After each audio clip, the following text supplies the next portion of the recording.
There is a town in the Appalachian Mountains where the dinner tables were still set when the first outsiders arrived. Another where a company burned its own records the night the last worker left. And one that disappears entirely from every official map after 1925, with no explanation anyone has agreed on in 100 years. The Appalachian Range stretches for nearly 1,500 miles. Inside that distance, at least 8 towns vanished overnight. Not slowly, not through years of quiet decline. One day there were hundreds of people. The next, there were none. We are counting down all 8. The last one has no answer. Number 8. Thurmond, West Virginia. By 1900, Thurmond was one of the busiest railroad towns in the eastern coalfields. More than 75,000 rail cars of coal moved through its single street in a single year. The Dunglen Hotel stayed open around the clock. There was no road in or out, only the railroad tracks, and that suited the company just fine. But here is the part that nobody leads with. Thurmond did not empty slowly. The C&O Railroad rerouted its operations in the early 1950s, and within months, the population collapsed. Workers received notice on a Tuesday. By the following weekend, families had loaded what they could onto the last outbound freight. The company store shut its doors with merchandise still on the shelves. The hotel register still shows names and check-in dates from the final weeks, neat handwriting in faded ink, as if the guests simply forgot to leave. Today, fewer than 5 people live in Thurmond. The depot still stands. The National Park Service maintains it now, but they have no record of what happened to the merchandise left in that store. Nobody does. Picture yourself standing on the single platform as a freight train passes close enough to move the air. The river below the tracks runs the same brown it always did. The town is right there. Nobody has ever come home. Number 7. Stonega, Virginia. Stonega was a company town, which means the Stonega Coke and Coal Company owned everything. The houses, the church, the doctor, the company store. When the coal ran out, the company did not sell. It did not hand the town to the people who had built their lives inside it. It simply left. In 1957, operations ceased. The company began pulling structures. Workers who had lived in company houses for 20 and 30 years were given a timeline. Not a choice. A man named Earl Combs, who had worked the mine for 31 years, described watching the last houses come down as watching your own hands disappear. He had nowhere to go that was not still owned by the same company erasing him. But here is the part that makes it eerie. The company kept paying the business license on the Stonega post office for nearly 4 years after the last resident left. The post office continued to receive deliveries. Letters arrived addressed to people already gone. The postmaster, who had relocated to a nearby town, drove back periodically to sort them. He said he did not know why he kept doing it. It felt wrong to stop. The foundations of the original company houses are still visible in the tree line if you know where to look. They are the only evidence that 600 people once lived close enough to share a wall. The forest is patient. Number 6. Dogpatch, Kentucky.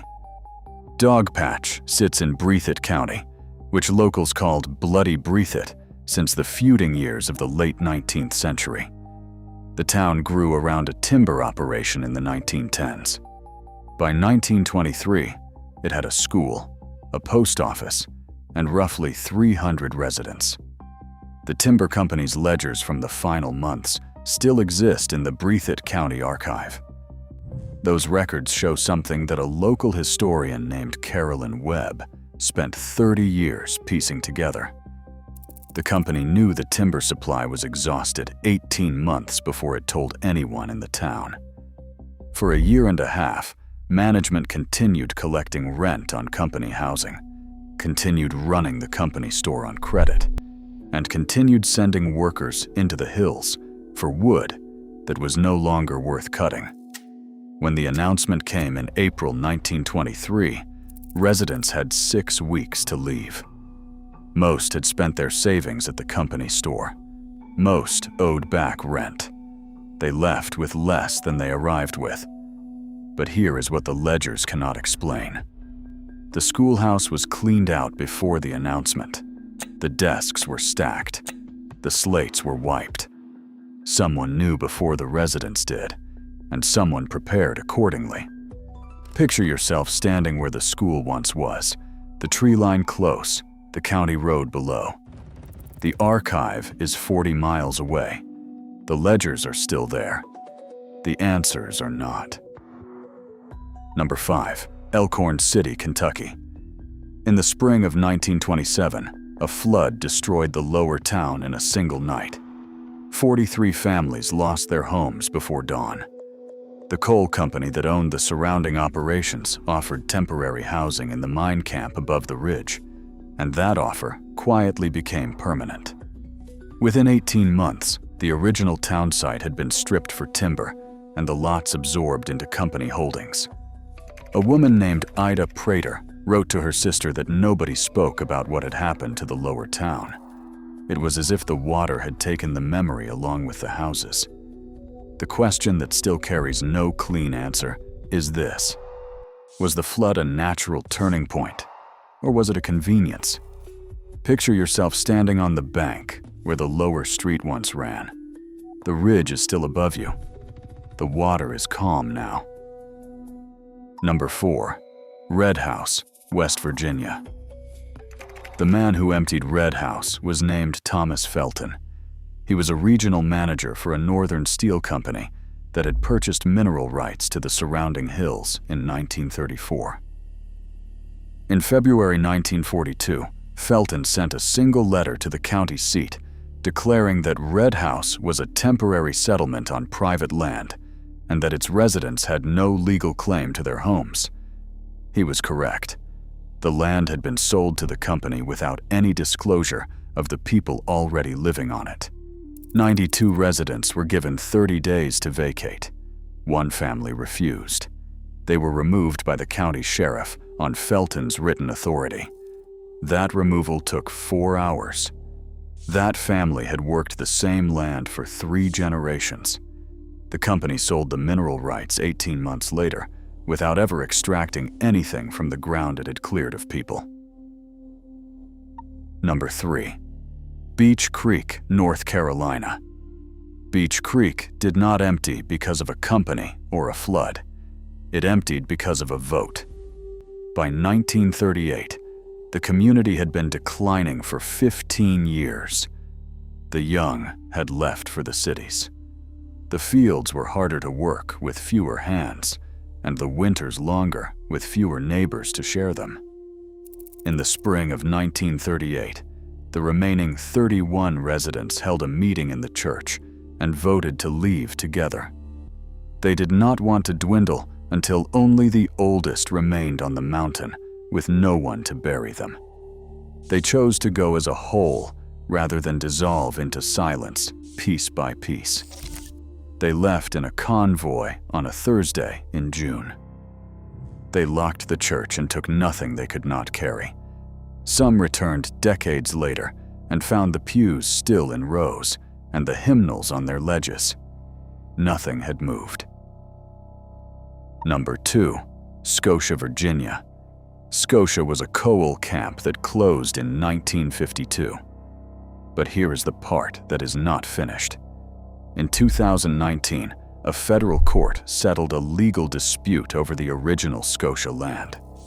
The ruling found that descendants of the camp residents had no claim to any portion of the property because their ancestors had never legally owned it.